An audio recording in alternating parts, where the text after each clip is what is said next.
ಜೀವನದಲ್ಲಿ ನಾನು ಬದುಕಿ ಸಾಧಿಸಬೇಕಾದ ಕಾರಣ ಮಾತ್ರ ಏನಿದೆ ತಂದೆ.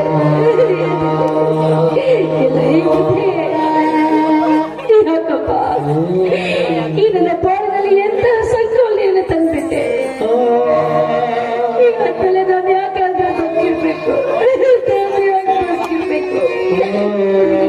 ಕರಡಿ ಎದುರು ಇಲ್ವೇನಪ್ಪ.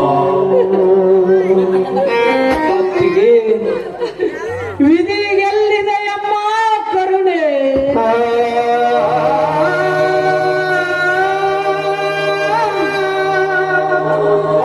ಭಗವಂತನಿಗಾದರೂ ನಿನ್ನ ಮೇಲೆ ಕರುಣೆ ಬಂದಿದ್ದೆ. ಇಲ್ಲ ಅತ್ತಿಗೆ, ಇಲ್ಲ. ಇಷ್ಟೆಲ್ಲ ಅನ್ಯಾಯ ನಡೆಯುತ್ತಿದ್ದರೂ ಕೂಡ ಕಣ್ಣು ಮುಚ್ಚಿಕೊಂಡು ಕುಳಿತಿದ್ದಾನಮ್ಮ ನಿನ್ನ ಕಣ್ಣು.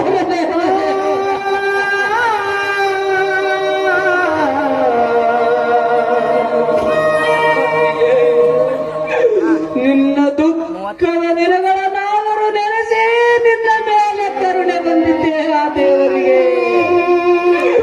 ಇಲ್ಲಮ್ಮ, ಸಾಧ್ವಿಯಾದ ಈ ನಿನ್ನ ಬಾಳಿನಲ್ಲಿ ಸುಖದ ದಿನಗಳು ಬರಲಾರದೆ ಇರಲಾರವಮ್ಮ, ಬರಲಾರದೆ ಇರಲಾವು. ಆ ದೇವರನ್ನ ಯಾಕಪ್ಪ ಇಲ್ಲಿ ನಿಲ್ಲಿಸ್ತಾ ಇದೆಯಾ? ನಮ್ಮ ಬಾಳು ಹೀಗೆ ಹಾಳಾಗ್ಬೇಕು ಅಂತ ವಿಧಿ ಲಿಖಿತದಲ್ಲಿ ಬರಬೇಕಾದ್ರೆ ಯಾರಿಂದ ಏನ್ ಮಾಡೋದಕ್ಕೆ ಸಾಧ್ಯ ಬೇಡ, ಯಾರಿಂದ ಏನ್ ಮಾಡೋದಕ್ಕೆ ಸಾಧ್ಯ? ಇಂಥ ಹೀನ ಕಳಂಕ ಹೊತ್ತ ಪಾಪಿ ಭೂಮಿ ಮೇಲೆ ಬದುಕಿರ್ಬಾರ್ದಪ್ಪ. ನಾನು ಪಾಪಿ ಬೇಜಾರ.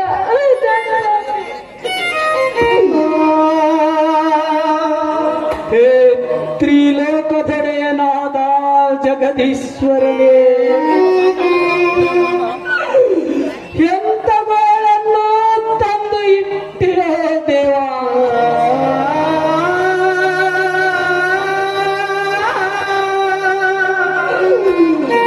ನಗುವವರನ್ನು ಅಳಿಸುವುದು, ಅಳುವವರನ್ನು ನಗಿಸುವುದು.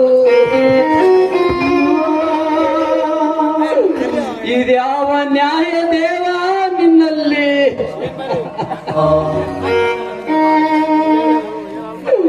ಸತ್ಯತನದಿಂದ ಬಾಳಿ ಬದುಕಬೇಕೆಂದರೆ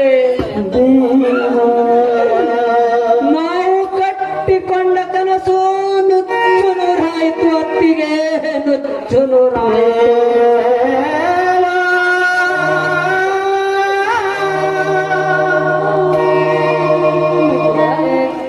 ಬಂಗಾರವಂತದ ಅಣ್ಣ ತಮ್ಮಂದ್ರ ಮಧ್ಯೆ ಈ ಬಡವರ ಹೆಣ್ಣು ಬಂದು ನಿಮ್ಮೆಲ್ಲರ ಆಗಲಿಸಿದ ಪಾಪಿಯಪ್ಪ ನಾನು.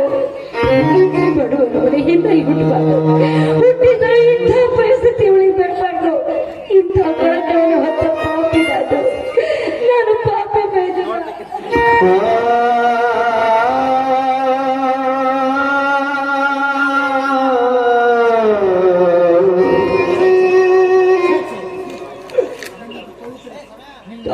ಅತ್ತಿಗೆ, ನಿನ್ನ ಪವಿತ್ರ ಹೃದಯದಿಂದ ಇಂಥ ಮಾತುಗಳು ಬರಬಾರದು ಅತ್ತಿಗೆ, ಬರಬಾರದು.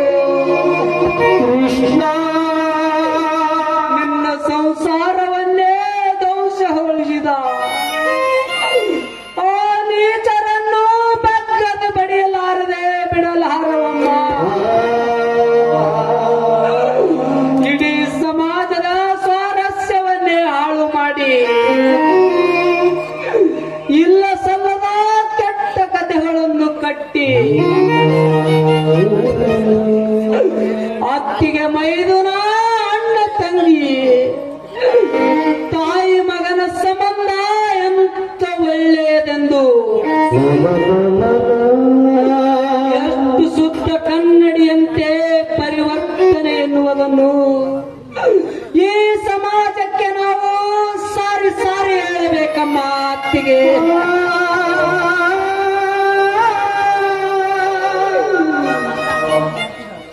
ಅಂದಾಗ ಅತ್ತಿಗೆ ಮೈದುನರ ಸಂಬಂಧವನ್ನು ಕುರಿತು ನಮಗೆ ತಟ್ಟಿದ ಕಳಂಕ ದೂರವಾಗಿ ಈ ಸಮಾಜದಲ್ಲಿ ನಮಗೆ ಅಂಟಿರುವ ಕಲ್ಮಶವೆಲ್ಲ ದೂರವಾಗಿ